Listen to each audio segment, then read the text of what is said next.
Someone who started out as a jailer became the law officer and someone who has championed prisoner and prison reform. Sunil ji, thank you so much. आज आप हमारे साथ Let's Chat with GV में जुड़े. Ladies and gentlemen, if you haven't read the book, Black Warrant is the book. Already a best-selling series on Netflix. I only started reading this book yesterday, and if you can just see how much highlighting and bookmarking I've done, so that's how impactful this really is. Yesterday मैंने शोले का starting part फिर से देखा. जो असरानी कहते हैं कि कैदी बदल नहीं सकता, तो योर थॉट्स ऑन दिस? ये बड़ी ओल्ड थॉट है कि कोई नहीं सुधर सकता. मैं कहता हूँ बड़े से बड़ा क्रिमिनल भी जो है वो भी सुधर सकता है. चार्ल्स सोबरस की पर्सनालिटी के बारे में बात करें, so very charming personality, right? जब इसको लड़की मिलने आती थी तब ये कोट पैंट टाई लगा के आता था, और जब जेंट्स मिलने आते थे तब ये चार्ल्स सोबरस जी बन के आता था. How is it in women prisons? For women जब तक कोई बहुत सीरियस केस मिला तब तक वो जेल में नहीं भेजते. Judge, after signing a black warrant, would always break his pen. ताकि ऐसा काम आगे ना करना पड़े. Toughest inmate you ever dealt with? Charles Sobhraj. अगर आप एक सिंगल वर्ड के अंदर तिहाड़ को डिस्क्राइब करेंगे, so what would that word, one word or two words be?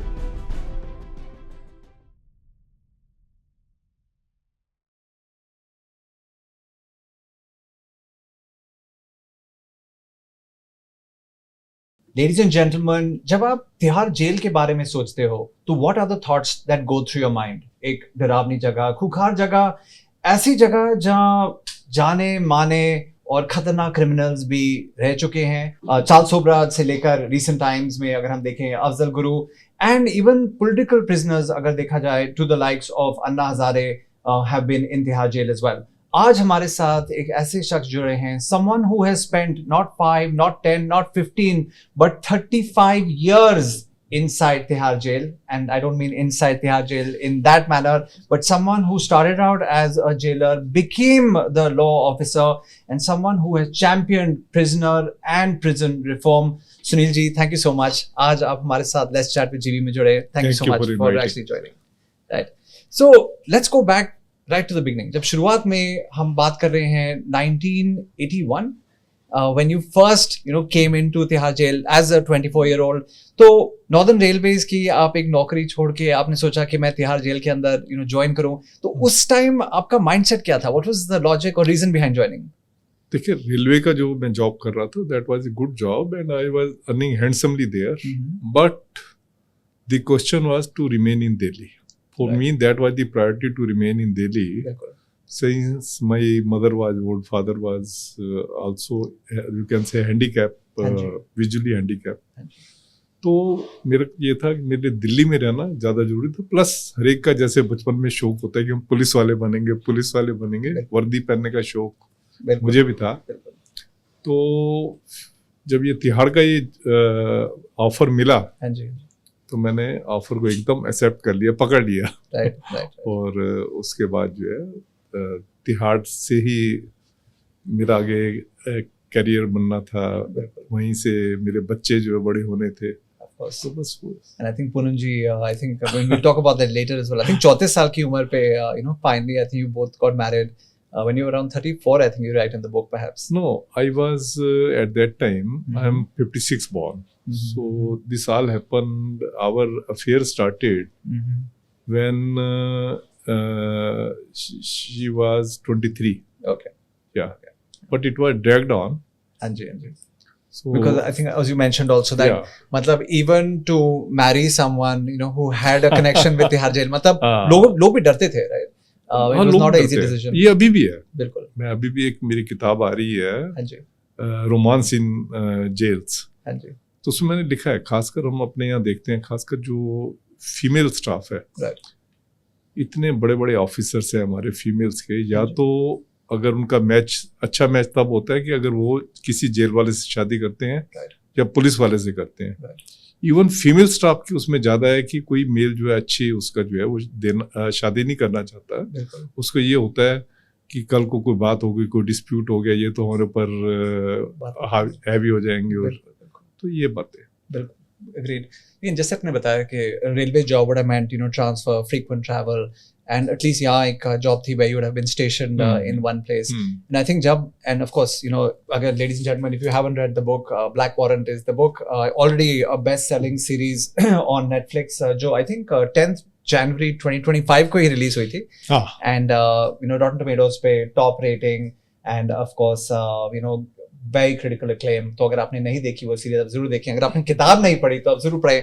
I only started reading this book yesterday, and if you can just see how much highlighting and bookmarking I've done, so that's how impactful this really is. So again, super from that perspective. आपने एक बारी ये भी बात बोली थी कि jailers की जो परसेप्शन थी, even in movies, right, sometimes you had, and in fact just yesterday मैंने शोले का स्टार्टिंग पार्ट फिर से देखा, बिकॉज शोले के अंदर भी 2 जेलर थे.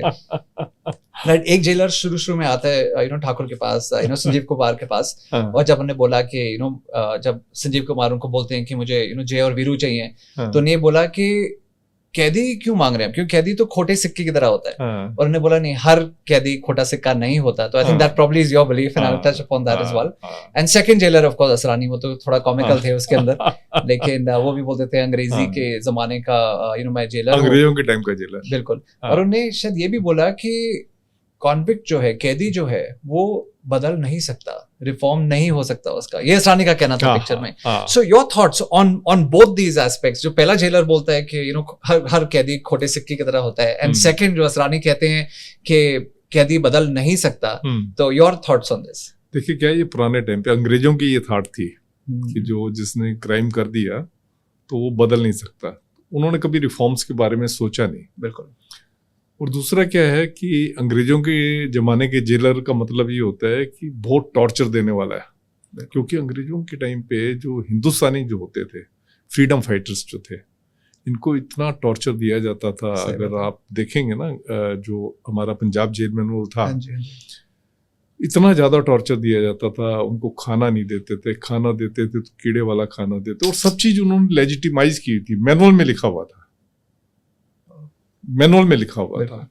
तो आप गांधी टोपी नहीं पहन सकते थे. तो उसी को दिखाने के लिए कि मैं जेलर जो है बड़ा एक टॉर्चर देने वाला जेलर हूं, तो कहते हैं अंग्रेजों के जमाने के जेलर हैं. और दूसरा जो है, जो आपका क्वेश्चन है, बड़ा पर्टिनेंट क्वेश्चन है कि कोई सुधर सकता है कि नहीं सुधर सकता. ये बड़ी ओल्ड थॉट है कि कोई नहीं सुधर सकता. मैं कहता हूँ बड़े से बड़ा क्रिमिनल भी जो है, जिसने 100 मर्डर किए हो, मैंने देखे हैं ऐसे, वो भी सुधर सकता है. आप देखें, हम जैसे वाल्मीकि जी का एग्जांपल लेते हैं.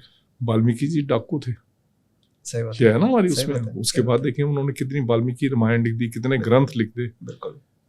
ऐसे ही उंगली मार एक डाकू की बात हम करते हैं, कैसे बुद्धिस्ट का वो हो गया.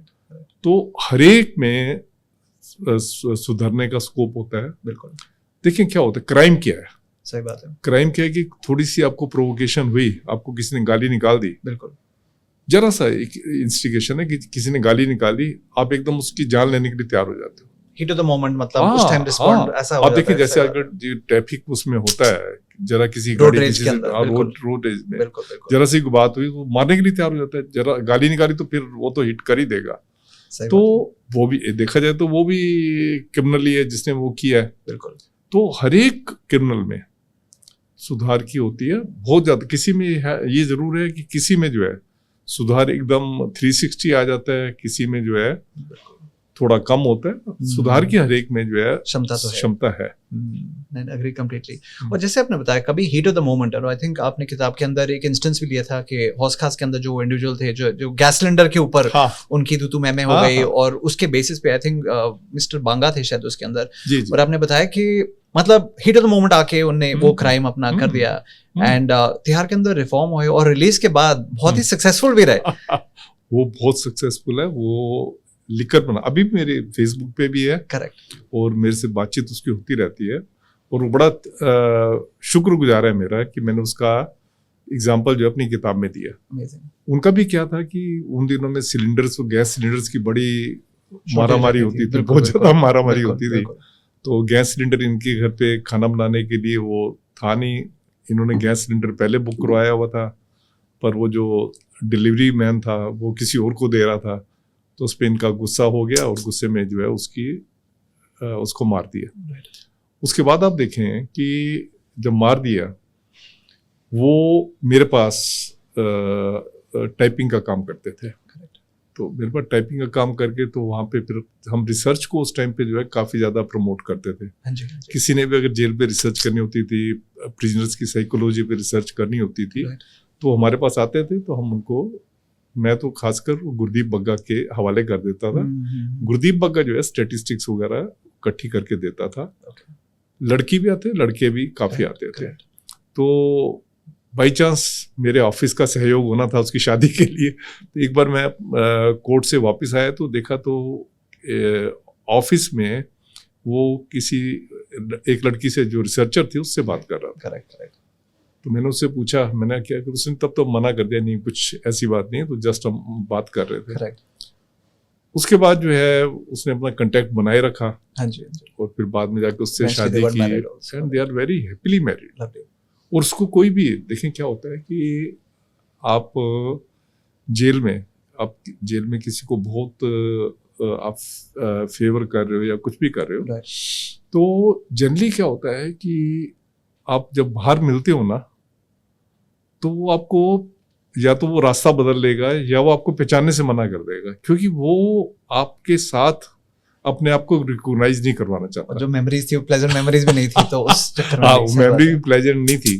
तो वो क्या करेगा कि अगर कोई पूछेगा भी ना, यार सुनील गुप्ता जी को कैसे जानता है, वो कहेगा वैसे ही हमारा कोई थर्ड पर्सन था, उसने हमारी दोस्ती करवाई थी। करेक्ट। वो कभी भी ये डिस्क्लोज नहीं करना चाहेगा कि वो जेल में रहा था। और जनरली मैं आपको तो अच्छी बात बता, जनरली जो जेल में बंद होते हैं, हमारे तिहाड़ का अगर आप देखें, करीब 1 लाख लोग जो है हर साल तिहाड़ में आते हैं, और 1 लाख लोग जो छूटते हैं। जो लोग जेल में आते हैं, खासकर मिडिल क्लास और जो अपर मिडिल क्लास होते हैं, तो वो जब उनके पड़ोसी वगैरह पूछते हैं कि वो नजर नहीं आ रहे, तो वो ये कहते हैं वो सिंगापुर गए हुए या यूके गए हुए या यूएसए गए हुए, किसी भी फॉरेन कंट्री का वो कर देते हैं। तो क्या हुआ कि 1994 की बात है, हम लोग मेडिटेशन के प्रोग्राम बहुत बड़े स्केल के ऊपर हम करते हैं, योगा, मेडिटेशन, या एक तिहाड़, उसको ओलंपिक कहते हैं, जिसमें खेलों के प्रोग्राम होते हैं, तो उसमें हम प्रेस को बुलाते हैं। तो ऐसे हुआ, एक मेडिटेशन का प्रोग्राम था। मेडिटेशन के प्रोग्राम के बाद जो उन्होंने अपने एक्सपीरियंसेस शेयर करने थे, जो पार्टिसिपेंट थे, तो उन्हें प्रेस को बुलाया हुआ था।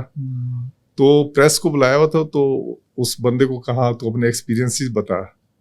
तो उसने बताया कि मजा आ गया, मेरे को दूसरा जन्म मिल गया, ये हो गया, वो हो गया। तो बाहर लोग प्रोग्राम देख रहे थे तो वो जैसे प्रोग्राम देख रहे थे, बार वो कह रहे हैं तुमने तो कहा सिंगापुर गया हुआ, वो तो तिहाड़ जेल से बोल रहे थे।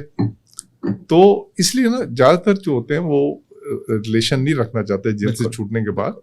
पर बाई चांस ये अब गुरदीप बग्गा एक ऐसी एक एंटिटी है, मैं कहूँगा ग्रेट है, जो कि रिलेशन बना के रखना चाहते हो, जो कि बहुत खुश हुआ कि आपने हमारे लव अफेयर के बारे में जो है किताब में लिखा।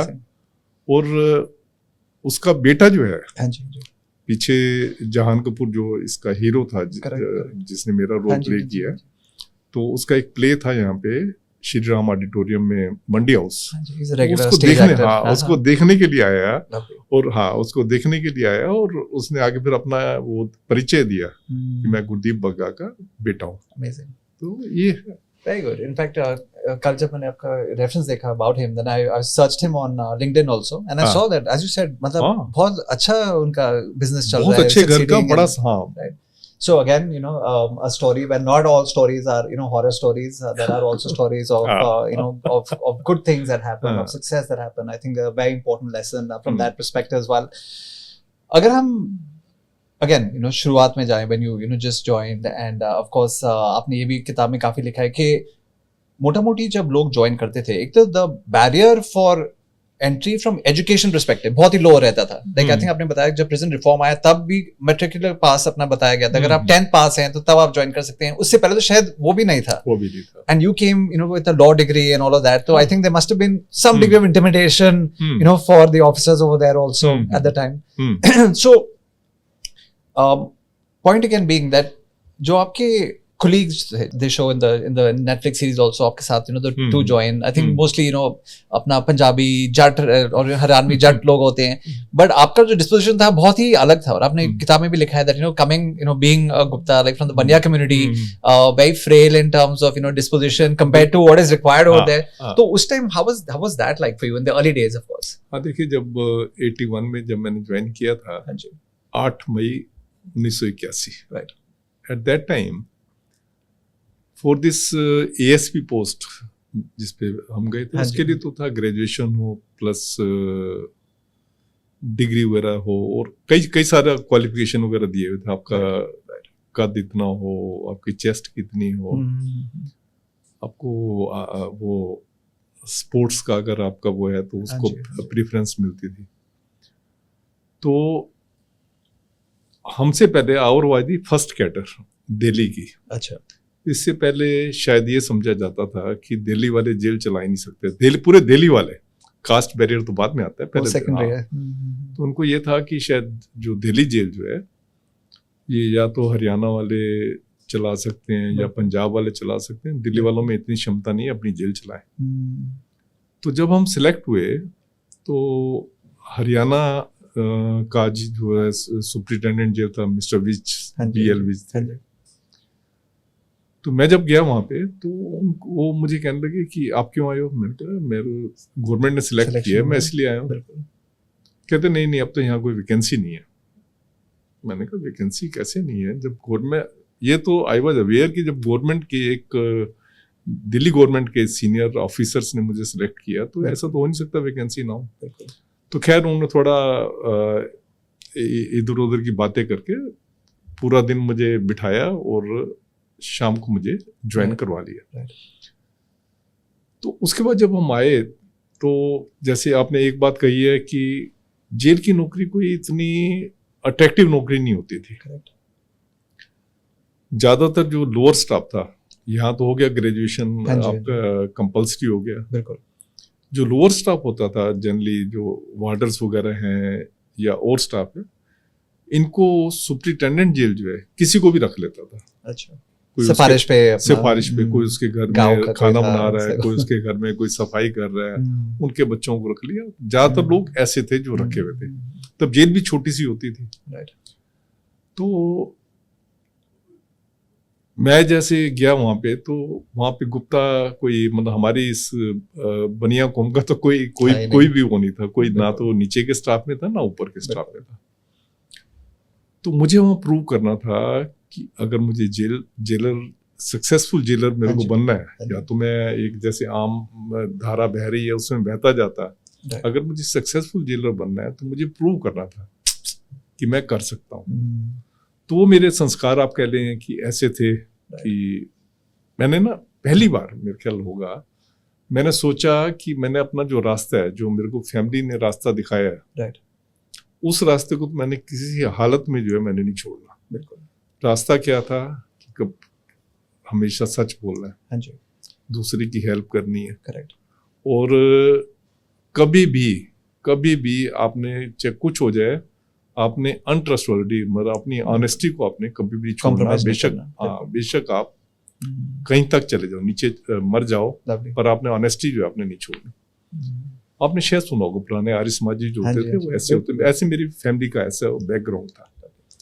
तो मैं जब गया तो पतला सूखा सा, मेरा याद है मुझे 56 kg मेरा वेट होता था, और ये लगा ले 5'11" इंच जो है मेरी हाइट थी। तो मैं देखूं कि प्रिजनर्स मेरे को बड़ा लाइटली ले रहे, जो मार्शल कास्ट के हैं या दूसरे हैं उनको तो सब उनके आगे पीछे घूम रहे हैं, चाय लाएं, पानी लाएं, ये लाएं, वो लाएं, और मैं जब खड़ा हूं तो मेरे को ज्यादा घास नहीं डाल रहा। तो मेरे मन ने कहा कि मुझे जो है यहाँ पे काफी मेहनत करनी पड़ेगी अपने आप को एस्टेब्लिश करने के लिए।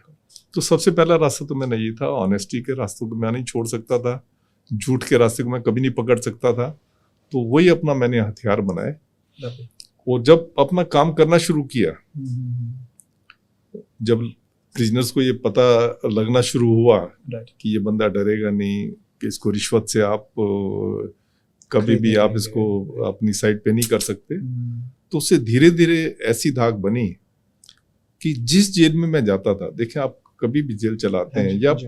आप सीईओ हैं किसी कंपनी के Correct, या कोई सीनियर ऑफिसर हाँ है, जी। तो आधा काम तो जो है आपकी जो रेपुटेशन है वो चलाती है और आधा काम आपको करना पड़ता है। बिल्कुल। आपके लिए काम बड़ा आसान हो जाता है क्योंकि आपकी रेपुटेशन पहले पहुंच जाती है। सही बात है। उसके बाद जो है जब मैंने अपनी एक क्रेडिबिलिटी सेट कर ली, बिजनेस को पता लग गया कि ये कभी भी किसी भी टेम्पटेशन में आने वाला नहीं है, उसके बाद जो है मेरे लिए जेल चलाना बड़ा आसान हो गया। एज ए जेलर मैंने काफ़ी देर काम किया, आप लगाए 96 में मैं जब वर्दी पहनते पहनते पूरा फेडअप हो गया था, मतलब 15 साल मैंने बिल्कुल, किया, तो 96 में मैंने फिर एज ए लॉ ऑफिसर जो है ज्वाइन किया। वो उसी जगह कैडर में पोस्ट निकली हुई थी। उसके बाद एज ए लीगल एडवाइजर में रिटायर हुआ। बिल्कुल बिल्कुल। आई थिंक जैसे आपने बताया reputation is Paramount, right? I think both in the movie which the Netflix show and the book आप ये भी मेंशन करते हैं कि एक टाइम हुआ था, and we'll talk about the Giani Zail Singh incident, कि उसके बाद जब आपकी सस्पेंशन हुई थी along with the other officers, so at that time of course they were first VIP prisoner / guest of Tihar jail, जो चार्ल्स होबराज, उन्हें आपको ऑफर भी किया कि अगर घर में कोई दिक्कत है, कुछ चाय पानी के लिए कुछ जरूरत है, तो मैं हूं आपके लिए, and you declined at that time also, which would have been a very difficult time. And like you mentioned, like the attitude of not being someone who is corruptible, मतलब अगर जेल में देखा जाए, I would say that percentage wise it must be, you can probably count them on the fingers of one hand, no? At that time. Yeah. देखिए क्या है कि हर एक प्रिजनर जो है वो कोशिश करता है कि उसके कोई ऐसे जेलर, उस टाइम पे हम वी वर 12 और 13 जेलर टोटल। हाँ जी। इसमें नेटफ्लिक्स में तो उन्होंने 3 या 4 दिखाए हैं। करेक्ट। बाकी हम 13 टोटल थे जो उसमें धीरे धीरे with the time gap were selected. तो उस टाइम पे क्या है कि ज्यादातर हमारे स्टाफ के लोग जो है वो चक्काचौंध में जो है ना वो घुस गए थे, क्योंकि प्रिजनर जो है उसको हर एक तरफ से आपको टेम्पटेशन देगा। बिल्कुल। पहले तो वो आपका देखेगा कि आपका किस तरफ लीनिंग आपकी किस साइड पे है। बिल्कुल। तो पैसे के लिए तो कुछ भी प्रिजनर्स हमारे स्टाफ वाले जो है वो करने के लिए तैयार होते हैं। सही बात है। डिफरेंट टैक्ट्स होते थे, सीधा पैसे ना मांग के, हाँ भाई क्या हालत है, ऐसे 5 बार अगर उसने सिर हिला दिया अफसर ने, वो समझ आता था उस टाइम पे 500 रुपए काफी होते थे कि ये 500 इंडिकेशन होता था। इंडिकेशन होता तो हर एक के अपने अपने एक वो टेंट्रम थे जो फेंकते थे पैसे उसके लिए, और कई सीधा भी मांग लेते थे। तो खैर वो मैंने अपनी किताब में भी लिखा हुआ है कि क्या क्या टेंट्रम इनके होते थे। कई लोग होते थे गाली निकालना शुरू कर देते थे। अब वहाँ पे एक आदमी दूसरा बाहर का है, बाकी दूसरा स्टाफ के बैठे हैं, तो उसके सामने गाली निकाल, वो तो अपने आप समझ जाता था कि गाली निकाल रहे हैं तो जरूर मेरे से कुछ चाहते हैं। तो ये सारे टेंट्रम होते थे, पर क्योंकि मेरी एक डायरेक्शन ही अपनी अलग थी, तो अपने तरीके से मैंने जेल चलाई। और जो आपने चार्ल्स होबराज वाला वो किया, तो 81 में आप लगाए मई में मैं आया था। हाँ जी। और सितंबर में, आई थिंक इट वाज सितंबर, ज्ञानी जैल सिंह जी आ गए। और ज्ञानी जैल सिंह जी भी क्यों आए उसके पीछे भी एक कहानी है। हाँ जी। हमारे कुछ एक दिल्ली के ऑफिसर्स ऐसे थे जिनका ये था कि भाई ये हरियाणा के हैं, जितने कमांडिंग पोजीशन में हैं वो सारे हरियाणा पंजाब के हैं, और उनको ये था कि हरियाणा पंजाब वालों को यहाँ से भगाना है। तो उन्होंने क्या किया, कोई छोटी सी बात भी होती थी उसको अखबार में निकलवा देना। तो उनको ये बड़ा फेवरेट टॉपिक लगता था कि चार्ल्स होबराज कुछ भी करता था तो उसको अखबार में निकलवा देना। तो कई बार तो मेरे को हालांकि ये अच्छा नहीं लगता था कि इतना अखबारों में आ रहा है, खासकर इंडियन एक्सप्रेस, तिहाड़ एक्सप्रेस कहते थे। तो मेरे को इतना अच्छा नहीं लगता था कि जिस इंस्टीट्यूशन में आप काम कर रहे हो, एक तो नमक हरामी वाली बात है कि आप काम भी कर रहे हो, वहां से सैलरी भी ले रहे हो और आप उसकी बुराई भी कर रहे हो। तो चार्ल्स होबराज का प्रेस वाले भी बहुत जल्दी छाप देते थे। तो ऐसे ही एक खबर छपी इंडियन एक्सप्रेस में कि Tihar is being ruled by Charles Sobhraj. और इनफैक्ट ये सच था कि चार्ल्स होबराज घूमता रहता था। हाँ, ये this was a fact. And he used to frequently visit superintendent jail room, deputy superintendent room, and other officer also he was frequently meeting. Basically, when you see the jail, it is very difficult to enter the Deodi. DOD हाँ means जी, where we are having this administrative area. Correct. बहुत मुश्किल होता है वहां पे आना। तो पर वो वाला ही was the frequent visitors, Access था कोई हमेशा। कोई रोकता नहीं था। तो जब इंडियन एक्सप्रेस में स्टोरी आई तो उस टाइम पे पार्लियामेंट का सेशन चल रहा था Right. And Giani Zail Singh ji was the Home home minister. तो वो पार्लियामेंट को एश्योरेंस देना चाहते थे क्योंकि at that time Tihar come under direct work domain of central government. अच्छा। एंड ये सीधे। ट्रांजिशन कब हुआ सेंट्रल से दिल्ली गवर्नमेंट पे? हाँ, ये जब इन्होंने यहाँ पे असेंबली दी, जब यहाँ पे असेंबली आई ठीक तो असेंबली में जेल जो है ये स्टेट सब्जेक्ट होता है। Got it. तो उस time because even now it is union territory, हाँ जी, हाँ जी। पर उस टाइम पे तो टोटल ही ये यूनियन टेरिटरी थी, तो Central जेल के जो अंदर थी था। वो टोटल सेंटर के उसमें होती थी। तो ज्ञानी जी बताना चाहते थे पार्लियामेंट को कि मैं विजिट करके आया हूँ और ऐसी कोई बात नहीं। नेचुरली गवर्नमेंट तो ये कही, गवर्नमेंट Correct. कभी भी नहीं मानेगी कि बिल्कुल। आउटसाइडर कोई रूलिंग कर रहा है, प्रिजनर रूल कर रहा है तिहाड़ में। तो वो आए तो आप लगाए मुझे मई जून जुलाई अगस्त सितंबर 4 महीने अभी काम करने हुए। तो मैं बैठा हुआ था, तो मैं I was the duty officer as well I was the warrant officer. Warrant officer में ओपी शर्मा। हाँ, ओपी रिपोर्टिंग टू ओपी अपने शो के अंदर शो टोमर, बट आई थिंक थे शायद ओपी शर्मा। हाँ, ओपी शर्मा। वहाँ 2 DS होते थे, एक मिस्टर त्रिखा थे, ओपी शर्मा थे, रामचंद्र थे, 3 थे। ओके। प्लस जो सुप्रिंटेंडेंट थे ही वाज BL विच। हाँ जी। तो हमारा सिपाही भागता हुआ आया कि सर कोई एक सरदार जी आए हैं और वो कह रहे हैं कि वो होम मिनिस्टर हैं, तो उनको मैं जेल के अंदर ले लूं। तो उसने पूछा, हालांकि मैं अच्छा मुझे भी इस चीज का कोई प्रश्न का मुझे उत्तर नहीं था कि लेना है कि नहीं लेना, पर मैंने कॉमन सेंस लगाई यार। मैंने कहा होम मिनिस्टर अगर आए हैं तो हमें जाके उनको रिसीव करना चाहिए। नहीं तो अगर और मेरी जगह कोई होता स्टीरियोटाइप, वो कहता हाँ पहले SP से पूछेंगे उसके बाद उनको अंदर आने देंगे, वो मैंने नहीं किया। राइट। तो ऐसा भी कई जगह पे हुआ है और स्टेट्स में हुआ है ये, वो कि SP से पूछेंगे तब अंदर आने देंगे। अच्छा, तो भारी होल्ड करके रखा भारी होल्ड करके रखेंगे। मैं भागता हुआ गया, मैंने बाहर जाके उनको रिसीव किया। तो रिसीव करके मैंने बताया कि ऐसे ऐसे मैं ड्यूटी ऑफिसर हूँ और शाम का टाइम है, तो शाम के टाइम पे कोई यहाँ पे सीनियर ऑफिसर नहीं होता, I am the senior most officer.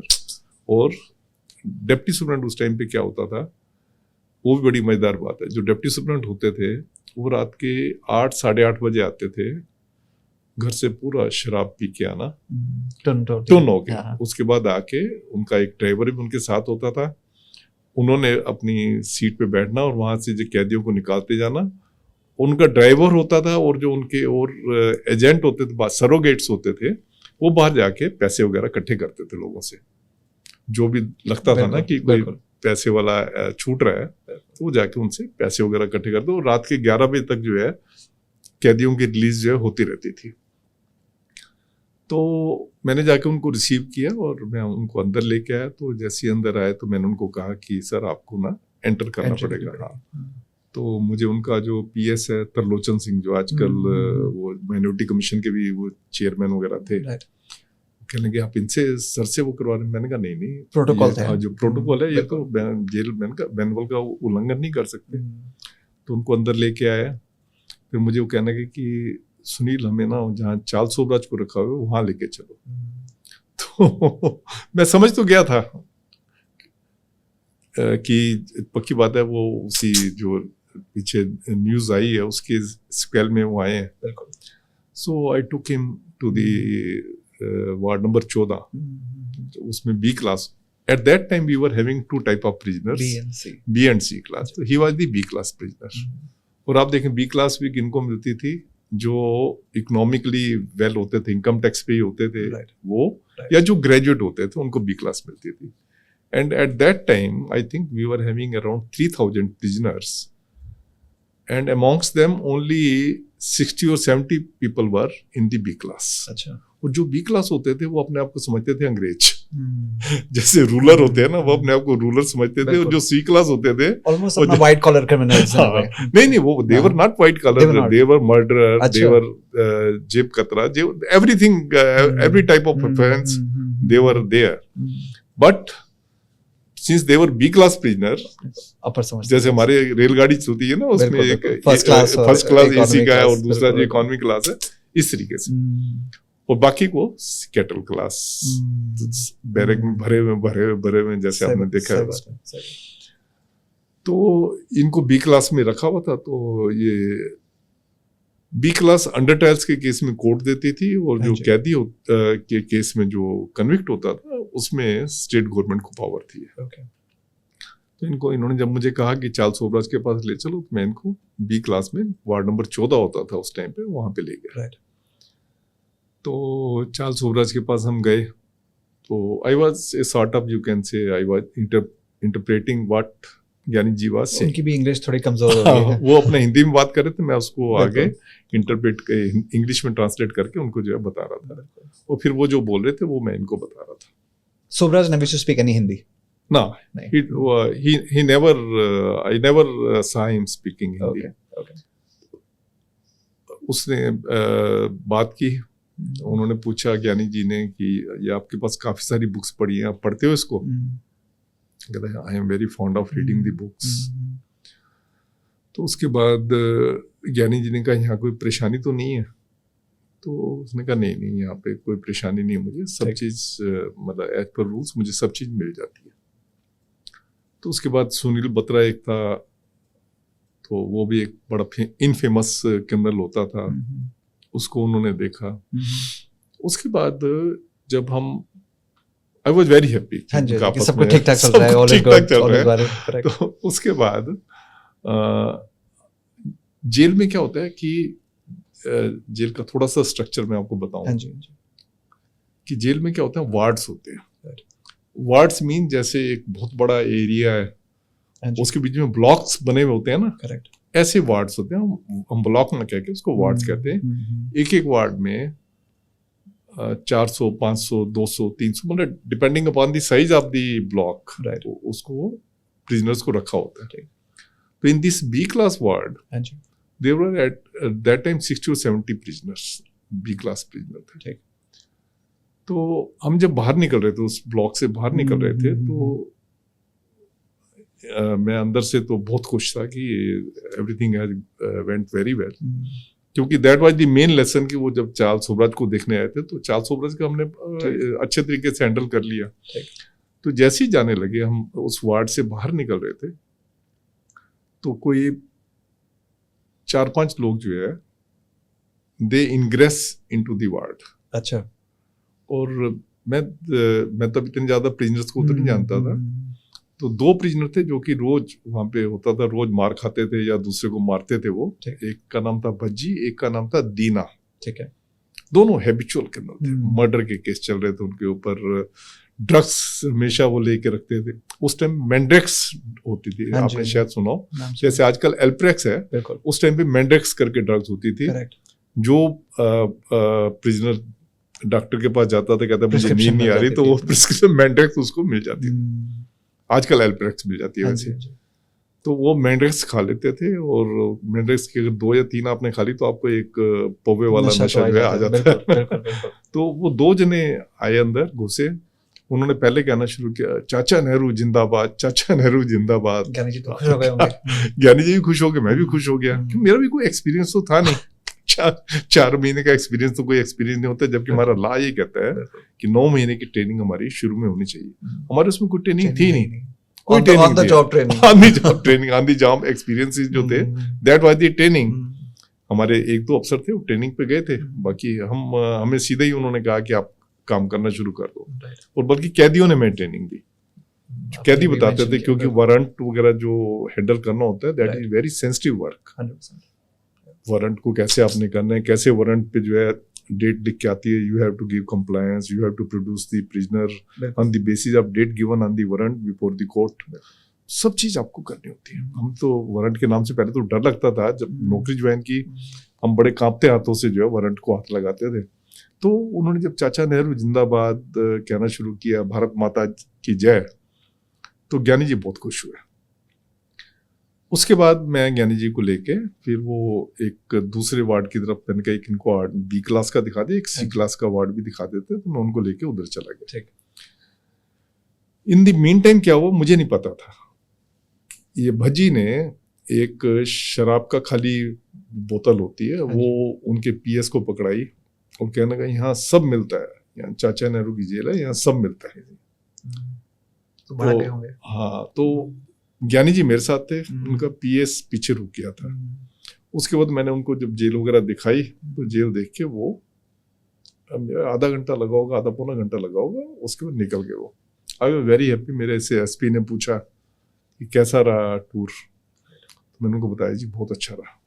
मैंने कहा पर आपके नॉलेज में नहीं था कि बोतल वहां दी गई है। ये मेरी नॉलेज में नहीं था कि बोतल उनको पकड़ाई है किसी ने। तो उसके बाद नेक्स्ट डे जो है I was just going through the newspaper, मतलब हम पढ़ते ही इंडियन एक्सप्रेस थे। इंडियन एक्सप्रेस क्यों पढ़ते थे? क्योंकि और किसी अखबार में तो जेल की कभी खबर आती नहीं थी, इंडियन एक्सप्रेस में खबर आती थी क्योंकि हमारे कुछ वेस्टेड एलिमेंट थे जो कि रिलीज करते थे। तो उसमें लिखा हुआ था कि जब ज्ञानी जैल सिंह जी जेल में गए, क्योंकि ये बहुत बड़ी खबर थी कि ज्ञानी जी ने जेल विजिट की, तो उनको किसी ने शराब का खाली बोतल दिखाई और कहा यहाँ सब चीज मिलती है। जबकि I was under the impression, मैंने जो अपने एसपी को बताया कि मैंने कहा बहुत अच्छी विजिट हुई है और ज्ञानी जी वाज विजिबली वेरी हैप्पी। बिल्कुल। तो आगे की बात मुझे पता नहीं थी क्योंकि मैं उनको छोड़ के भी आया था, तब भी बड़े अच्छे तरीके से वो बात की उन्होंने। तो फिर उससे अगले दिन जो की खबर थी उसमें थी कि सुनील गुप्ता को सस्पेंड कर दिया। सुनील गुप्ता को सस्पेंड कर दिया, और भी ऑफिसर्स थे हाँ, 3-4 ऑफिसर को इन्होंने सस्पेंड किया। क्योंकि उस टाइम का जो डिस्पेंसेशन था उनका ये सोचना था कि इनको जो नए नए ये हैं एएसपी हैं या हेड वार्डर है वार्डर है, एक डिप्टी सुप्रिंटेंडेंट को सस्पेंड किया था तो करके हम बच जाएंगे, तो उन्हें इसलिए वो जो है वो कर दिया।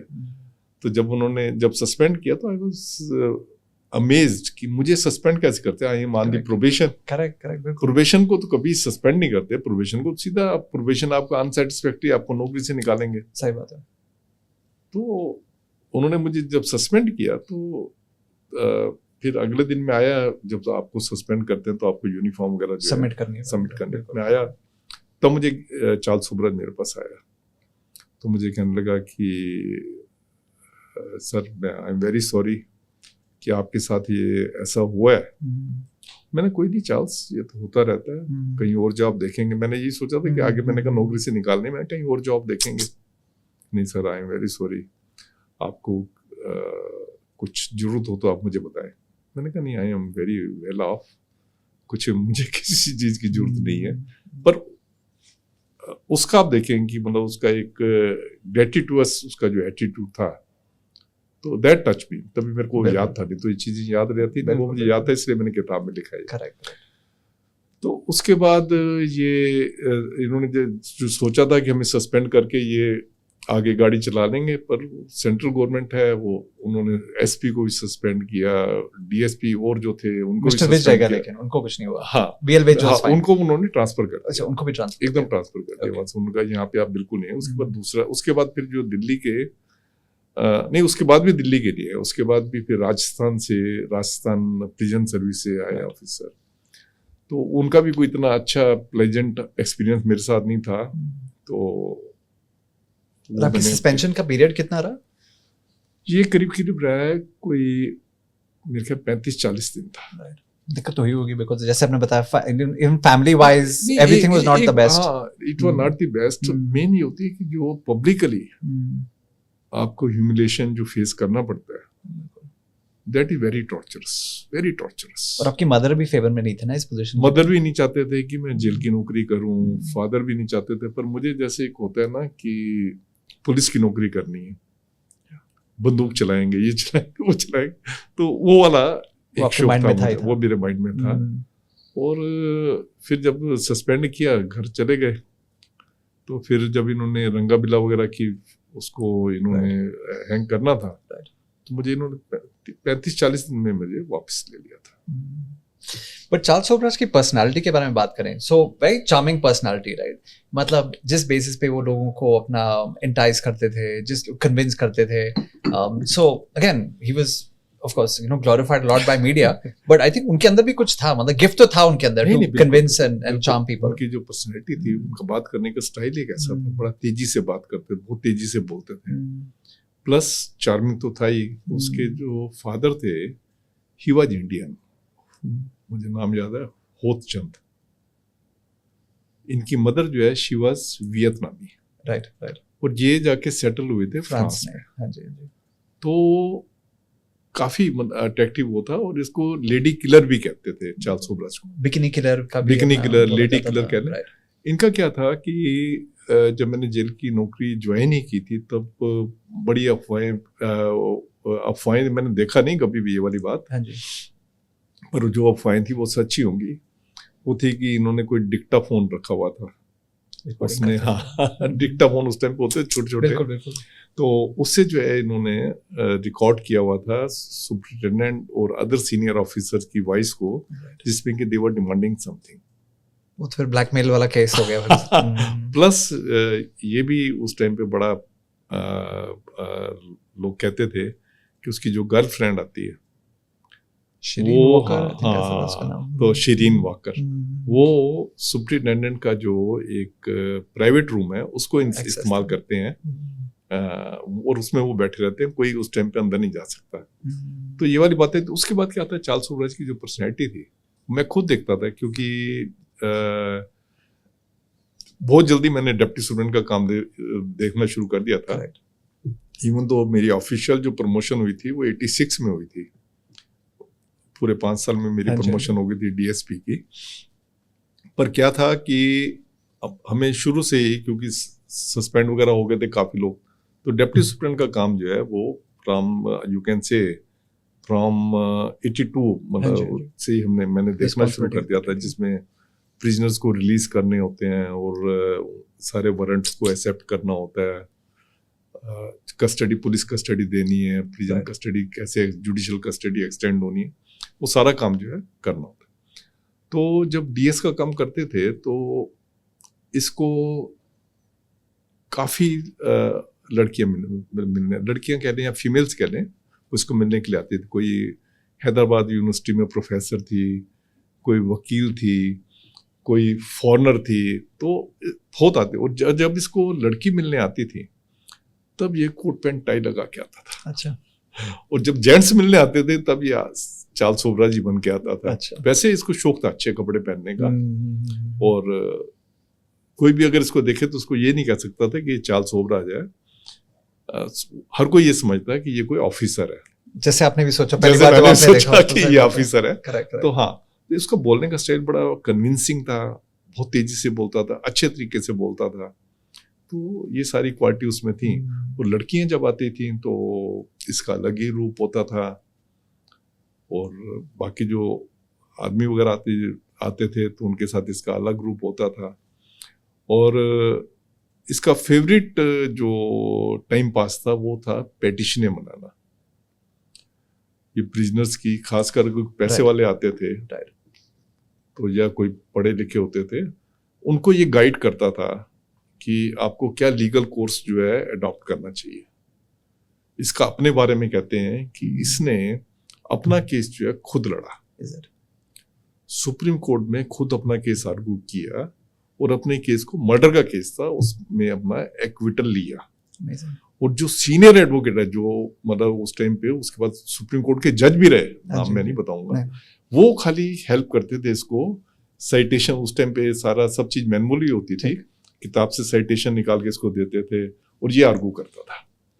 तो इसकी ये कैलिबर हर कोई इसकी जानता था। तो इसलिए बड़े बड़े क्रिमिनल जो पैसे वाले भी होते थे वो इससे गाइडेंस लेते थे कि हमारे को पिटीशन में क्या लिखना चाहिए। और अगर इसका बस चलता, वो चल नहीं सकता था, क्योंकि कोई भी प्रिजनर जो है किसी दूसरे प्रिजनर को आर्गू करवाने के लिए नहीं लिया जा सकता। नहीं तो अगर होता तो वो भी कर लेता, ये यहाँ से एडवोकेट का काम भी कर देता। तो इन अ वे तो उनकी जो लाइफस्टाइल जो थी, तो कुछ हद तक शायद उससे भी फंड हो रही थी। अगर उन्हें कोई वेल्दी प्रिजनर को अपना हेल्प किया हो तो उसके अच्छे पैसे तो मिल ही रहे होंगे। थी रॉयल्टी वगैरह खुद बताते थे, इनकी कई सारी किताबें इन्होंने लिखी थी, उसकी रॉयल्टी आती थी। हाँ जी। और प्लस आप ये कहें कि जो बहुत गरीब होते थे उनकी हेल्प भी करता था, लीगल एड में हेल्प भी करता था ये। ग्रेट। ये इसकी आपने पर्सनैलिटी के बारे में बिल्कुल, पूछा, बिल्कुल। जो पर्सनैलिटी मैंने ऑब्जर्व किया वो मैंने आपको बिल्कुल, बताया। बिल्कुल। And प्लस ये studying- he was publicity conscious. इसका क्या होता इमेज था, का बहुत कॉन्शियस थे। हाँ, ये इमेज का बहुत कॉन्शियस। ये क्या होता था जब भी ये कोर्ट जाते थे, अब देखे ना मेरे जैसा बंदा जो कभी क्राइम वगैरह की उसमें वो नहीं होता, मेरे को भी पता था कि एक शख्स है जेल में जिसका नाम चार्ल्स सोबराज है। मतलब जब मैं स्टडी कर रहा था उस टाइम पे मुझे पता था कि चार्ल्स सोबराज है। ये क्या करता था कि जब भी कोर्ट में जाता था, इसने पेरोल पे 3-4 फ्रीलांस जर्नलिस्ट रखे हुए थे। उस टाइम पे तो फ्रीलांस जर्नलिस्ट होते थे, गिनती की अखबारें होती थी। करेक्ट। वो फ्रीलांस जर्नलिस्ट जो होते थे, जब भी ये 50 रुपए देता था उनको, क्योंकि इसके हिसाब किताब जो डिप्टी सुप्रेंट होता है, एज पर रूल्स जो है डिप्टी सुप्रेंट को उसके वो एक तरह का बैंकर का काम करता है प्रिजनर के, अभी भी यही है, वो बैंकर का काम करता है। तो उसको जब भी पैसे देने होते थे, मुझे कहता था सर, एप्लीकेशन लिख के देता था कि 50 रुपए जो इसको दे दो, तो मैं पैसे उसको इसके हैंड ओवर कर देता था, ये आगे देता। तो ये फ्रीलांस जर्नलिस्ट हमेशा जब भी कोर्ट में जाता था खबर बनवाता था, और खबर आती थी कि चार्ल्स सोबराज जी आज walking talking PR team, PR team, बिल्कुल फैंटास्टिक। एंड जब मैं थोड़ा बहुत जो ऐसे किताब में भी पढ़ा, बाकी भी मैंने इनके बारे में कुछ पढ़ा हुआ है, आई टोटली बिलीव एक रूल कहलाता है, लेकिन गोल्डन रूल कहलाया जाता है। Golden rule is treat everyone how you want to be treated, right? लेकिन एक प्लैटिनम रूल है which actually is above golden rule and says treat everyone how they want to be treated. So from what I gauge of Charles Sobhraj, मतलब उनके अंदर ये खासियत थी कि वो आपको रीड कर सकते हैं और फिर आपके साथ उसी हिसाब से बात करेंगे जो आपको बातें सुननी है, और आपका मतलब आपका वो जीतने के लिए, बिल्कुल कॉन्फिडेंस जीतने के लिए। बताएं, देखो उसको अभी भी याद था, अभी कोई 1 साल पहले मुझे किसी फॉरेन जर्नलिस्ट का फोन आया कि वो मेरे से मेरी इंटरव्यू लेना चाहते हैं। मैंने कहा क्यों? कहते चार्ल्स सोबराज ने कहा। मैंने कहा नहीं, पहले मैं चार्ल्स सोबराज से बात करूंगा। तो उससे फिर चार्ल्स सोबराज का मुझे फोन आया कि ऐसे ऐसे बात की थी, तो क्या मैं आपसे बात कर सकता हूँ? तो व्हाट्सएप पे मैसेज आया। मैंने कहा हाँ बताओ। पहले तो उसने अपनी बातें की कि देखो मैं इस होटल में ठहरा हूँ, बड़ा अच्छा होटल है, फ्रांस का बहुत अच्छा होटल है ये है। तो फिर उसने कहा कि क्या आप अभी भी वैसे ही साधु हो, जो क्या आपने सेफ्रॉन वो ले लिया, कलर पहन लिया, सेफ्रॉन कलर पहन लिया? मैंने कहा नहीं भैया, मैं तेरे पर ही किताब लिख रहा हूँ, तो चिंता नहीं कर। तो उसको याद था सब कुछ, तो अभी फिल्में वगैरह कुछ बना रहा है, उसमें लगा। तो आपने बिल्कुल ठीक कहा है कि उसको पता होता था कि किसको कैसे बात करनी है, कैसे किसको ट्रीट करना है, उस तरीके से ट्रीट करता था। कोई बहुत पैसे वाला आदमी आ जाता था, उससे बहुत पैसे लेता था ये कंसल्टेशन के सब चीज में। कोई गरीब होता था, उसकी पिटीशन वगैरह भी बना देता था, इस तरीके का। Right. Again taking Sobhraj as example, he was a gentleman who could have done anything in life. Yes. Right? He could have achieved, top status, maybe in corporate or politics or whatever. Criminal और crime के root पे क्यों जाते हैं ऐसे लोग? उनको आसान लगता है। आप देखें, हम बात कर रहे हैं, आपको ये लगा कि मैं ये वाला काम कर सकता हूँ, आप ये वाला काम कर रहे हैं, या आप किसी कंपनी को चला सकते हैं, आपको पता है कि वो काम आप आराम से कर सकते हैं। राइट। बेसिकली जो इजी अर्निंग होती है, इजी मनी जो है कैसे आपने अर्न करनी है, तो जो उस इजी मनी अर्न करने के उसमें हो गया, किसी को चाकू दिखा के अगर आप लाखों रुपए कर सकते हो, या गोली लगा के आप ये कर सकते हो, तो ये बड़ी इजी अर्निंग का वो है। एक्सटॉर्शन वगैरह कुछ भी हो जाए इसमें। इसी चीज को ये इसको कहते हैं हम नेगेटिव, किसी को दुख देके आप ये कर रहे हो। पॉजिटिविटी होती है कि अगर आप उसमें कॉन्फिडेंस जनरेट कर दो कि ये काम नहीं, आप ये काम भी कर सकते हो। जेल की फिलॉसफी जो रिफॉर्मेटिव पॉलिसी है, जो रिहेबिलिटेटिव पॉलिसी है, पॉलिसी यही है कि आप उसमें वो बंदा जो है क्या क्या काम कर सकता है, उसमें पॉजिटिव काम कर सकता है। आप उसमें कॉन्फिडेंस जनरेट करो कि तू ये काम कर सकता है। जब उसमें कॉन्फिडेंस जनरेट हो जाएगा कि मैं एक सच्चे रास्ते पे चल के या एक मेहनत करके मैं शांति से अपनी जीवन जो है बिता सकता हूँ, तो शायद वो क्राइम नहीं करेगा। तो इसी को रिफॉर्मेशन कहते हैं। रिफॉर्मेशन कैसे करते हैं? सबसे बड़ा टूल हमारे पास होता है, आप योगा, मेडिटेशन, स्पिरिचुअलिटी, इसमें जाएं। दूसरा है आप उसको काम सिखाएं, हर एक जेल में, सेंट्रल जेल में फैक्ट्री होती है जिसमें उसको काम सिखाया जाता है। Right. बेशक जो काम सिखाया जाता है वो आउटडेटेड काम होते हैं।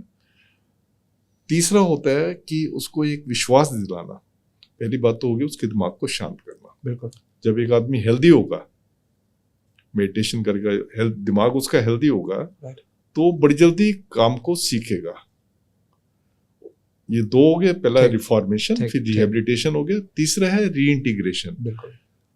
उसमें जब आपने कॉन्फिडेंस जनरेट कर दिया कि तू सीधे रास्ते पे चल के भी एक अपनी इज्जत वाली अर्निंग कर सकता है, राइट, तो उसको फिर ये विश्वास दिलाना कि तेरा रीइंटीग्रेशन, और उसमें सरकार हेल्प भी करती है। किसी ने कोई बिजनेस, जैसे आजकल मोदी जी ने किया है कि अपना सेल्फ एम्प्लॉयमेंट जनरेट करने का, राइट, कैदियों के केस में भी ये होता है कि इनको जो है आप सेल्फ एम्प्लॉयमेंट दो, उसके लिए सरकार एक पैसा देती है कि आप ये काम करेंगे सेल्फ एम्प्लॉयमेंट के लिए, जो उसको काम आता है उसको काम धंधा खोल के देना, सरकार से लाइसेंस लेके देना, ताकि वो रीइंटीग्रेट हो सके सोसाइटी में। देखिए आजकल होता क्या है, कोई इंजीनियर है, डॉक्टर है, वो जब छूटते हैं तो जब बाहर जाते हैं काम के लिए, राइट, उनको कोई काम नहीं देता। वही पॉइंट मेरे माइंड में आ रहा था। आपने रीइंटीग्रेशन की बात की, लेकिन इंटेंशन उनकी है। हाँ। सपोज मे बी अपना पेटी क्राइम भी किया था, जेल के अंदर रिफॉर्म भी हो गए, अब रीइंटीग्रेशन की बात है, बाहर निकले, उन्होंने बोला कि किसी ने उनको पूछा इंटरव्यू में कि आप कहाँ थे, उन्होंने बोला यार मैं अभी जेल से छूट के आया हूँ, तो लोग को वैसी हवा निकल जाएगी। तो such a big challenge for reintegration also, no? मतलब आप, आई एम श्योर आपने केसेस भी देखे होंगे कि लोग का इंटेंशन सही था, वो बाहर जाके रीइंटीग्रेट होना चाह रहे थे, लेकिन उनको चांस नहीं मिली, इसलिए घूम फिर के फिर से क्राइम के रास्ते में आके वापसी उनकी फिर से हो गई। बिल्कुल आपने ठीक कहा है। देखिए क्या होता है, इसी चीज को, रीइंटीग्रेशन वाले को लेने के लिए हमने ना एक कैंपस प्लेसमेंट शुरू की थी, ताकि प्रिजनर्स के ब्याह पे we stood guarantee to the prospective employer कि अगर आप इनको ये काम देंगे तो इनका जेल के अंदर कंडक्ट बड़ा अच्छा रहा है, और ये आपके भी लिए इतने प्रोडक्टिव होंगे जैसे ये पहले जेल में आने से पहले थे। जब जेलर जो है ये काम शुरू करता है तो लोग विश्वास करते हैं। बिल्कुल। तो इसमें हमने बहुत हजारों लोगों को आप लगवा लें कि हमने उनको एम्प्लॉयमेंट दी थी। एक ट्रांसपोर्ट कंपनी के मालिक थे, तो उनके यहाँ ड्राइवर्स की और क्लीनर्स वगैरह की हमेशा जरूरत होती थी, तो उनको, क्योंकि जो हमारे, आपको बताऊं 80% जो हमारे प्रिजनर है they come from the lower economic state of the society, 80%। इस पे आपके मन में कई सारे क्वेश्चन उठ सकते हैं कि क्या खाली गरीब ही क्राइम करता है और लोग क्राइम नहीं करते? और लोग क्राइम ज्यादा करते हैं, पकड़े नहीं जाते या सिस्टम को खरीद देते हैं। गरीब आदमी पकड़ा जाता है, रिक्शा पुला रहा है, कोई भी है। आप देखेंगे 80% पॉपुलेशन हमारे पास, अगर दिल्ली के देखें, इंडिया के देखें तो 85%, दिल्ली में 80% पॉपुलेशन जहांगीरपुरी, सुल्तानपुरी, त्रिलोकपुरी, मतलब जितनी पुरी है लोअर स्टेटा उससे आते हैं, बहुत सारी पुरी हैं। तो इनमें बहुत सारे इलीट, 45% के करीब पॉपुलेशन उस टाइम पे, अब तो शायद थोड़ी कम हो गई है, 45% के पॉपुलेशन जो है इलिटरेट होती है। हम उनसे पूछते हैं तुम क्या काम कर सकते हो, वो कहते हैं जी ड्राइवरी का काम कर सकते हैं। कोई अगर कोई काम नहीं आता तो चल क्लीनर का काम तो कर ही लेगा। तो जो वो ट्रांसपोर्ट कंपनी थी, तो वो मेरा दोस्त था, उनका जो मालिक है, तो उन्होंने बहुत लोगों को जॉब दिया। ऐसे ही हम जाके किसी को घर के लिए डोमेस्टिक चाहिए, वो जेल में जो है बगैर टिकट के उसमें आ गया। उस टाइम पे तो बगैर टिकट में 3-3, 4-4 महीने जेल में रहते थे। तो उसको जो है वो करके उसको वन डोमेस्टिक उसमें लगा दिया। इस तरीके से हमने बहुत लोगों को ये एम्प्लॉयमेंट दी है। पर आपने बिल्कुल ठीक कहा है कि जब जो एम्प्लॉयर है उसको जब पता लगता है कि ये जेल में रह के आया है, वो या तो नौकरी से निकाल देगा या उसका सैलरी जो है वो कम कर देगा, जो कि टोटली अनफेयर है। आप देखें, आप विदेशों में जाएंगे, विदेशों में सिंगापुर का मैंने सिस्टम बड़े अच्छे तरीके से स्टडी किया हुआ है। वहाँ येलो रिबन सोसाइटी बनी हुई है। वहाँ पे, क्योंकि वहाँ पे टूरिज्म है सिंगापुर में, वहाँ पे जो जेलें हैं, जेलों में इतना काम आता है, ये होटल्स के जितना भी ये चादरें धोनी है, कपड़े धोने हैं, ये सिलने हैं, वो है, सारा काम वहाँ जेलें करती हैं। तो वहाँ येलो रिबन सोसाइटी बनी हुई है कि जैसे प्रिजनर जेल से छूटता है, वहाँ तैयार होता है कि तेरे को ये वाला काम मिलेगा। मतलब वो जाता है जेल में भी कमा रहा होता है, बाहर जाता है उसका वो वाला जो एक छूटता नहीं है उसका, वो बाहर भी जाकर उसने कमाना है। तो उससे उन्होंने हजारों लोगों को ऐसे रिहेबिलिटेट किया है। तो पर हमारे इंडिया में जो है एक नेगेटिविटी है, यहाँ पे अगर आपको चाकू दिखा के हम जब काम देता है कि नहीं देता तो हम दे देंगे, पर अगर वो सीधा सादा तरीके से आपसे कह रहा है कि मैं जेल में रह के आया हूँ तो उसको हम काम नहीं देंगे। इसीलिए हमने एक बहुत बड़ा उधार इसमें रिफॉर्म किया था।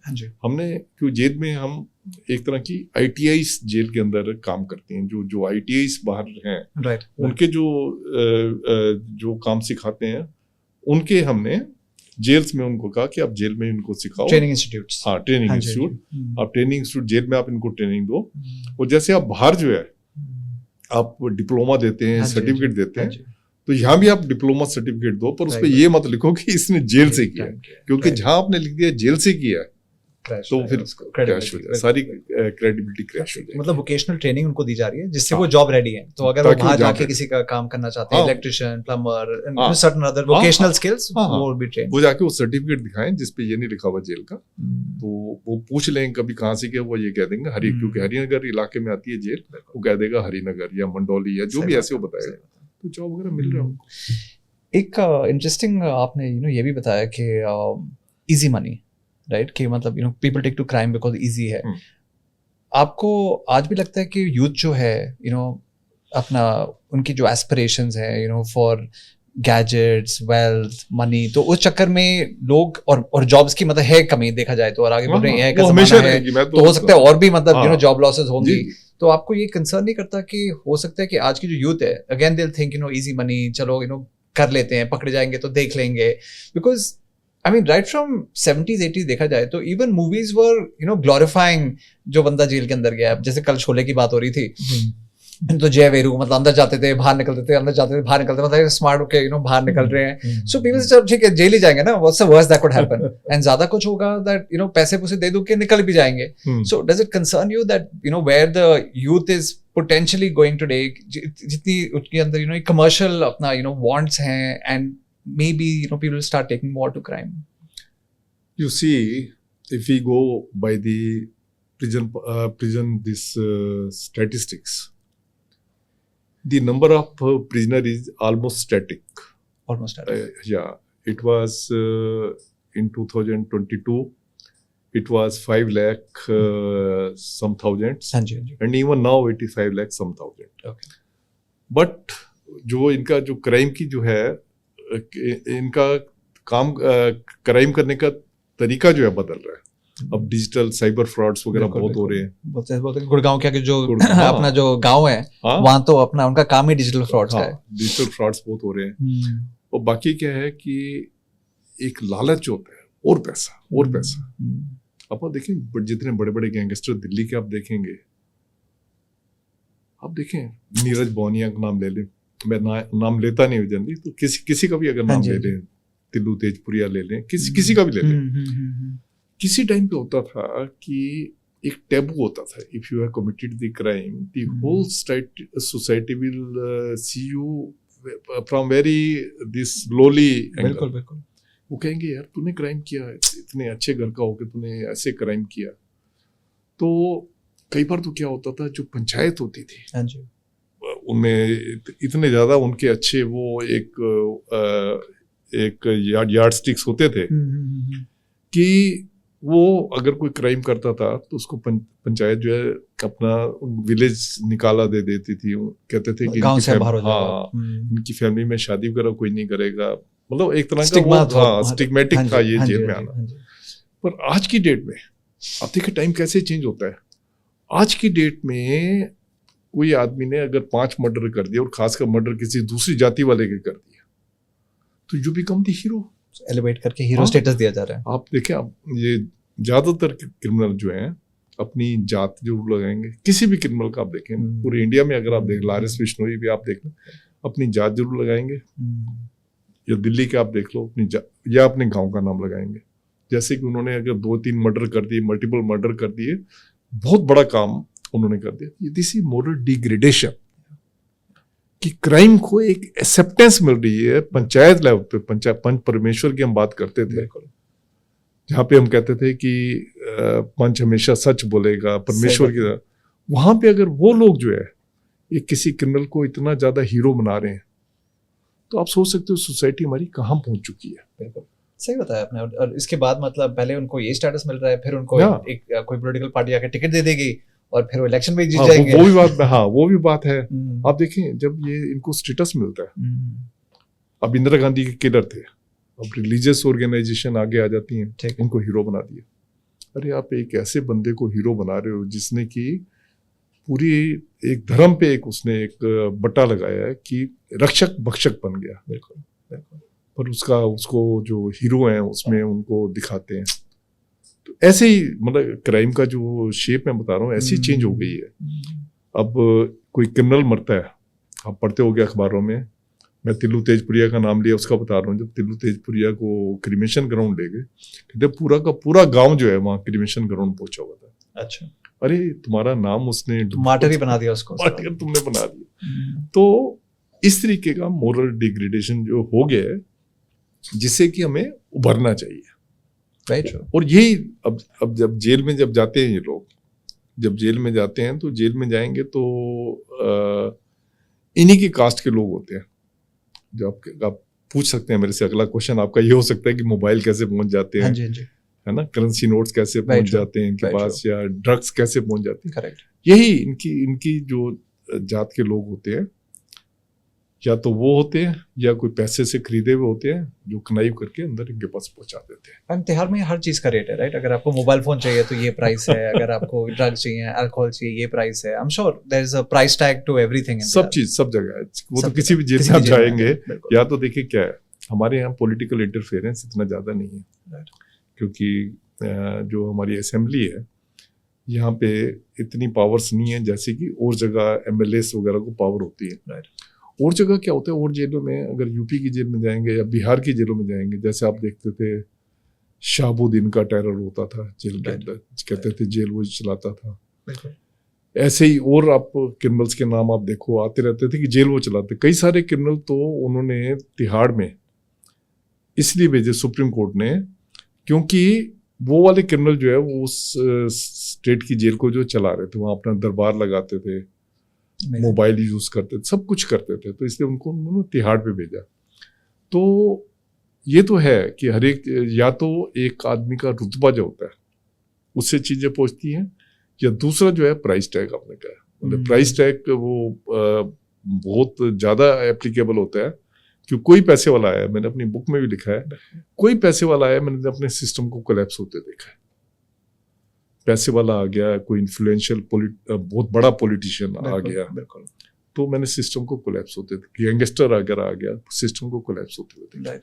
ये आपने लिखा भी है इनफैक्ट, जब आपने बताया जैसे आपने बताया, you know lodging used to be B class and C class, then became VIP, and Subrata Roy के केस में तो आपने बोला वीवीआईपी, बिकॉज जो कॉन्फ्रेंस रूम है तिहाड़ जेल का, मतलब वो उनका रूम बनाया गया है ओनली टू से दैट उनको अपनी डील्स करनी है, तो डील करने के लिए उनको वीडियो कॉन्फ्रेंसिंग की जरूरत है। और आपने बताया पहली बार हिस्ट्री के अंदर in Subrata Roy's case an air conditioned accommodation was provided to a prisoner.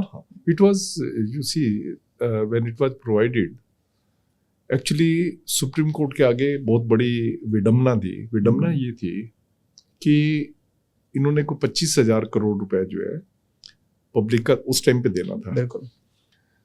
तो इनका ये प्ली थी कि अगर आप मुझे ऑर्डिनरी जेल में, आम जेल में रखोगे तो वहां पे तो वीडियो कॉन्फ्रेंसिंग की फैसिलिटी वगैरह मिल ही नहीं सकती। सही बात है। तो मैं खासकर जो मेरे बायर हैं वो वेस्टर्न वर्ल्ड से हैं या यूरोप से, जहाँ पे टाइम गैप बहुत ज़्यादा है, वहाँ पे मुझे रात को जाग के भी वो करनी पड़ेगी, और यहाँ पे तो वो वीडियो कॉन्फ्रेंसिंग वगैरह हो ही नहीं सकती। तो उस पर जब ये चीज़ देखी तो फिर सरकार ने, उन्होंने ये प्रपोजल दिया कि इनको एक, मैंने कोर्ट कम्प्लेक्स बनाया था कि कोर्ट कम्प्लेक्स में हम इनको रख देते हैं। जो कॉन्फ्रेंस रूम था हमारा सारा टोटल एयर कंडीशन था, और वहाँ पे ये वीडियो कॉन्फ्रेंसिंग फैसिलिटीज वगैरह सारी थी। तो इनको दिया, ये पहली बार कभी हिस्ट्री में हुआ था, और इन्होंने फिर उसके पैसे भी दिए, मतलब इन्होंने लीगली उनके इन पैसे भी इन्होंने वो करवाए। पर क्या है कि लीगली तो कुछ बातें थी, पर इलीगली इतनी ज्यादा हो रही थी कि जिसके लिए मैंने इस किताब में भी लिखा है। मैंने स्टैंड दिया, मैं सीएम के पास गया, मैंने सीएम को बताया कि तिहाड़ जेल का ये हाल हो रहा है। क्योंकि मेरे को क्या था कि जनरली कोर्ट्स वगैरह जो है मेरे पर इतना विश्वास करती थी, हाई कोर्ट वगैरह, वो कहते हैं सुनील गुप्ता जिस चीज के लिए वाउच अगर कर रहा है वो कह रहा है तो इसकी बात पे वो जेन्युइन बात होगी। बिल्कुल बिल्कुल। तो मैंने कहा ऐसे ऐसे मुझे लोग हाई कोर्ट के जजेस, सुप्रीम कोर्ट के जजेस इस निगाह से देखते हैं, तो देखो ये हो रहा है तो मैं इसमें चुप नहीं बैठूंगा। केजरीवाल जी के पास गया, मैं 2 बार गया, तो पर अच्छा जो ऑफिसर्स जो इसमें कर रहे थे, जो सारी सुविधाएं दे रहे थे, मैं कहता हूँ कितनी शर्म की बात होती थी। मैं जब हमारा डीजी जो है या डीआईजी हमारे साथ जा रहे हैं, उसके पैरों को हाथ लगा रहे थे। कितनी शर्म। और मैं खड़ा हुआ ऐसे तो वो सोचता था अरे ये कौन सा नमूना आ गया है साथ में। तो ये वाली बात जब मैंने उनको बताई तो मेरे सामने तो काफी उन्होंने वो दिखाई कि अच्छा ऐसे हो रहा है, हम इसको यहाँ ट्रांसफर कर देंगे इस अफसर को, इस अफसर के लिए सेंट्रल गवर्नमेंट में लिख के भेज देंगे। पर अल्टीमेटली देखो कुछ भी नहीं हुआ। और आपके भी रिटायरमेंट का टाइम आ रहा था। मेरा रिटायरमेंट का टाइम आ रहा था। और ऐसे डिपार्टमेंट जो होते हैं, पुलिस का या प्रिजन का या जजेस वगैरह, मैंने सब क्रिमिनल जस्टिस एडमिनिस्ट्रेशन के जो भी फंक्शनरी हैं, जब उनका ये वाला सर्विस का आखिरी टाइम होता है तो आप देखते हैं कि आपकी रिट जो है ना बहुत कमजोर पड़ जाती है। आप अगर कोई चीज़ कह भी रहे हो कि ये चीज़ कर दो, आपकी बात एक कान से सुनेंगे, दूसरे कान से ज़्यादातर टाइम ये होगा निकाल देंगे। तो उनको था कि ये रिटायर होने वाला है तो शायद ज़रूर था। तो अल्टीमेटली हुआ क्या कि मैं जिस चीज़ के लिए लड़ रहा, सारी उम्र लड़ा, अभी भी लड़ रहा हूँ, अभी भी गलत चीज़ के लिए सबसे आगे मैं होता हूँ उसके खिलाफ। तो जब मैं रिटायर हो रहा था 29 जुलाई 2016 को मैं रिटायर हुआ हूँ। 22 जुलाई 2016 को मुझे एक बहुत बड़ी चार्जशीट दे दी गई जिसमें कि करीब 11 चार्जेस उसमें थे। और चार्जेस क्या थे कि मैंने 10 साल पहले कोई चीज खरीदी थी जो कि मैंने खरीदी नहीं थी, क्योंकि हमारे सुप्रीम ने और उसने डीजी ने खरीदी थी। तो और खरीदी भी क्या थी, 1.5 या 2 लाख की उसकी वो टोटल वैल्यू थी। प्रोजेक्टर था, स्क्रीन थी। तो आपने वो जो आईटी डिपार्टमेंट है दिल्ली गवर्नमेंट का, उससे आपने परमिशन नहीं दी, जबकि मैंने खरीदा ही नहीं। मैं बार बार चिल्ला रहा कि मैंने नहीं खरीदा, मेरे को खरीदने की कोई पावर नहीं है। आप देखो इसमें जो है पूरा नेगोशिएशन हुआ है और डीजी ने नेगोशिएशन किया और उसने 2 लाख मांगे थे तो इन्होंने 2.25 लाख में उसको फाइनल किया है। मैंने नहीं किया, पर मेरी कोई सुन ही नहीं रहा था। तो मेरे को चार्जशीट दे दी गई और चार्जशीट मैंने 2017 से लेकर 2016 से लेकर 2022 तक 6 साल तक मेन उनका पर्पज यही था कि मेरे को उलझा के रखना, हैरेस करना कि तू हमारे खिलाफ बोलता है। तो वो इन्होंने 2022 तक हैरेस किया। जब चार्जेस वगैरह पूरे नहीं हो पाए तो गवर्नमेंट ने वो चार्जेस को ड्रॉप कर दिया। पर 6 साल इवन तो मुझे विद इंटरेस्ट इन्होंने सारा पैसा वगैरह दे दिया, पर आप देखें ना मेंटल ट्रॉमा, कितना मेंटल ट्रॉमा इन्होंने दिया। मैंने सोचा हुआ था कि मैं अपने बच्चों को सेटल कर दूंगा, उनकी शादी कर दूंगा, ये कर दूंगा, सब चीज थोड़ी बहुत तो डिले हुई, बाकी तो करने वाला ऊपर वाला है, पर हर एक चीज डिले हुई।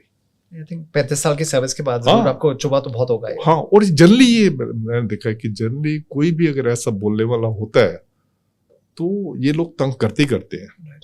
Very sad.